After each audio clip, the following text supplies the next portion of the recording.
Ассаламу алейкум, дорогие друзья. Сегодня у нас урок кулинарии. Чем занимаются люди во время карантина? Конечно же, поеданием еды. Жесткое едание. Ожреть этого нужно. Мы вас научим, как приготовить эту поедающую еду. А самое главное оружие любого повара — это нож. Это бах. Вот такой вот нож. Какие ингредиенты нам нужны для Ингредиенты.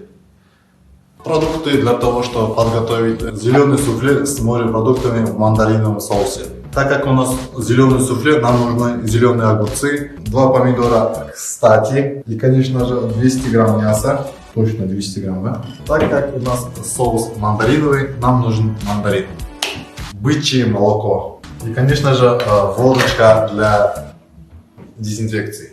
Либо кетчуп, либо малина. Без разницы. Самое главное, чтобы он был красным. Давайте начнем процесс готовки. Для этого нам нужна открывающая духовка, зеленые огурцы, 2 помидора не разделяем, тоже закидываем. Мясо, как оно есть. Для того, чтобы приготовить мандариновый соус, нам нужно чисто очищенный мандарин. Небольшое движение, тоже засовываем туда. Бычье молоко делает свои бычьи дела. Водяра, снимать. Будем его запивать. Кетчуп по беспределу салмаемся, открываем и потом саламс. Все это закрываем, ставим на 30 минут.